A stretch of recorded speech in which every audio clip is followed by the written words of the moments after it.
Okay, so we're finishing up. This has been a long chapter, I know.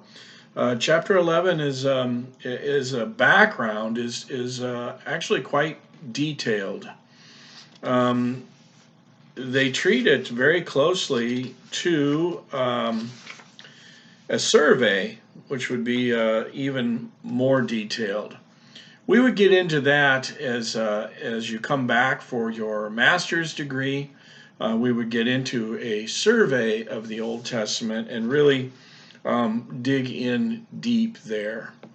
But just in conclusion, I want to just bring some things to you as far as we go through the rest of the chapter. It brings you into and then focuses on certain books or portions of the Old Testament from the Hebrew Bible. First is the Pentateuch, and the Pentateuch is the first 5 books contained therein. You saw that in a slide previous that talks about which books are part of the Pentateuch. The Pentateuch traditionally is not treated as 5 separate books. In the Hebrew Bible, it's treated all as one with these various separate parts. That's kind of important for us to understand simply because it's all taught together. One leads to the next, which leads to the next.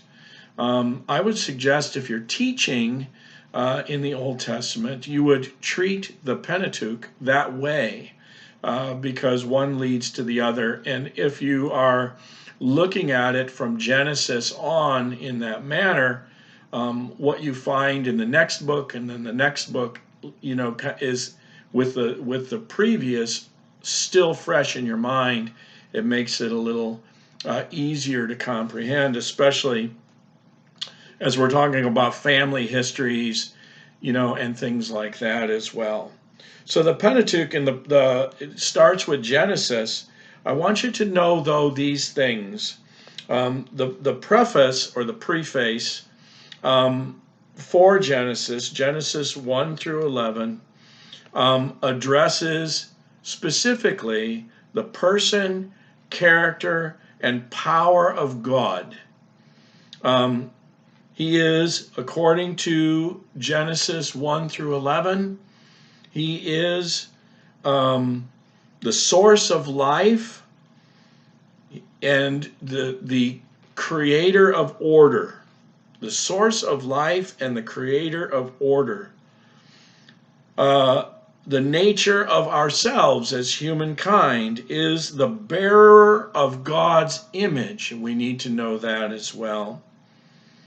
We're fond of saying we are made or created in His image. We need to know where that is and what that means, and we can find that there in the preface of Genesis. Also, within Genesis is the promise to the patriarchs, and that's Genesis 12 through 50, according to your text. We see the blessings of humankind that sets the stage for the blessing of Abraham, who prior is Abram and becomes Abraham as he is made in a new as a new creation in faith. We need to know that, and I'm going to want you to talk about that and treat that as well. In the book of Exodus, we see the building and rescuing. We, without skipping a beat between Genesis and Exodus, the Pentateuch uses the blessing language of Genesis to tell how God was faithful to the promise. The Israelites were fruitful and multiplied greatly and became exceedingly numerous, according to Exodus in the first chapter, so that the land was filled with them. Well, what does that do? Well, we know, practically speaking, that makes them feared by those that are not in the majority. when a new Pharaoh who did not know about Joseph being, one of the patriarchs, oppressed Abraham's family, in other words, the nation. God stood by his promise to protect the seed and punish the wicked. That all transpires in Exodus. We need to have Genesis to understand the nexus of Exodus. So we need to understand that as well. So I want you to be able to talk about that and treat that as you are answering the questions and completing your writing assignment for this topic. The teaching and testing comes in Leviticus and Numbers. And I know that sometimes as we read through that, it gets a little long, but we have to understand the significance of it. Leviticus teaches how the covenant people are to be holy, okay? And it gives us a very specific reason as to why we are to be holy. And it is because Yahweh, is holy. And if we are created in his image and called upon him to live as if we are so, if he is holy, then we should be too. Where do we find that? Well, we need to know that, don't we? We find that in Leviticus. So I want you to talk about that or be able to talk about that as well.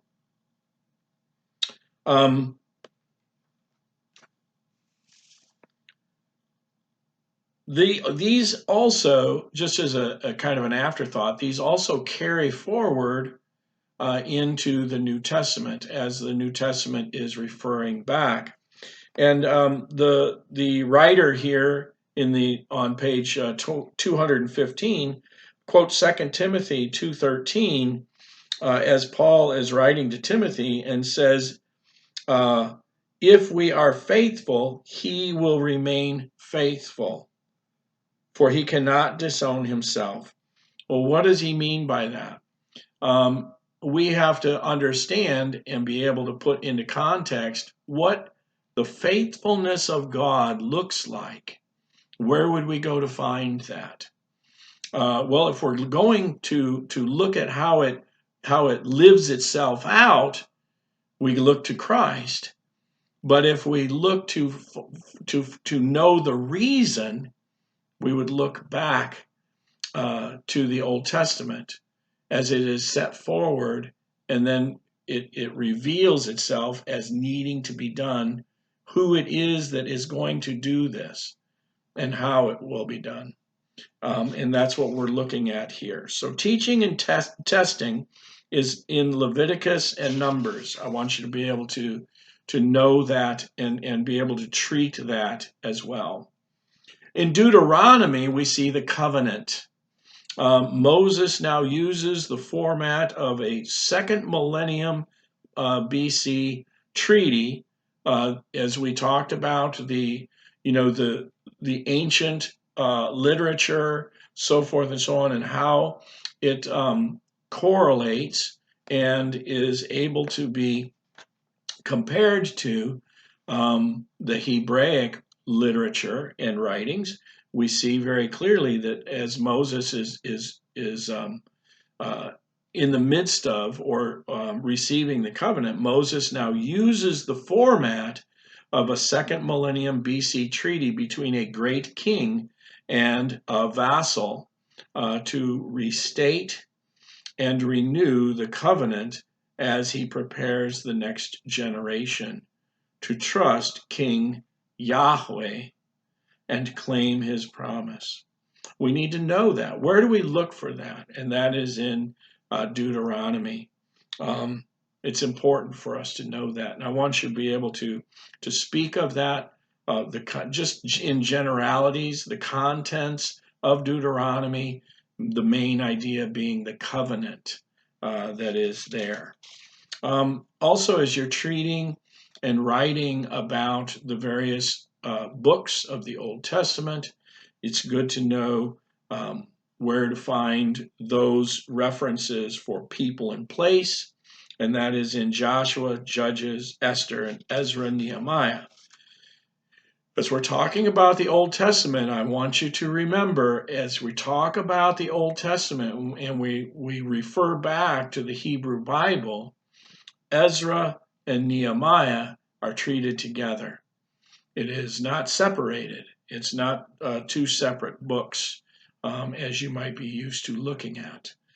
Traditionally, they are treated together, Ezra, Nehemiah,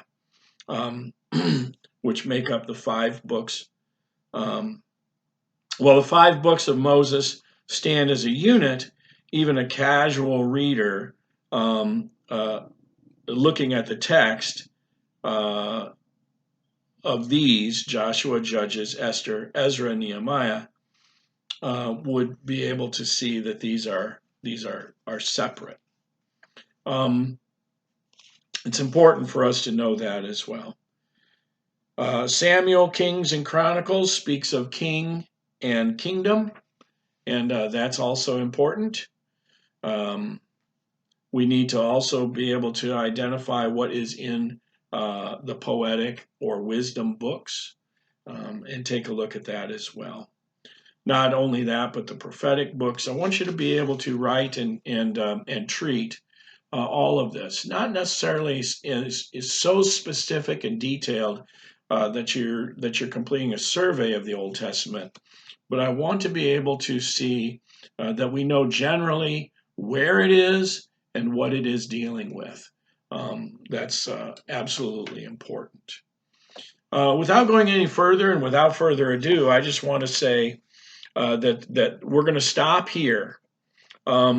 Take a look at your syllabus. Take a look at the questions that are laid out for you. They are downloadable from this particular lesson. And take a look at that. Look at the outline that comes by way of this course, and through the slides and so forth. I've pointed out to you the important things that are necessary to take away from this topic. Take a look at the syllabus, look at the questions, and then as detailed as possible, and y'all are doing very, very well, as detailed as possible, write it out, answer the questions, treat them each, and don't be afraid to look in Scripture. Use as much Scripture reference as you like. Remember that if you're using references, you need to delineate that as well. You need to call that out and show us what you are using as the reference. We're used to doing that biblically, John 10:10, that kind of thing. But if you're going extra textual, going outside the text and of chapter 11 and so forth, I need to see a reference to that as well. Mostly because I want to see where you're getting it. And then secondly, if I haven't read it yet, I'm probably going to read it as well. So with that, I say it's been a privilege. It truly is a privilege to teach the gospel. It is truly a privilege to teach those that are hungry for it, like you. And I bid you, God bless you. May His wisdom be yours in this, and I look forward to seeing your writing. Peace be with you.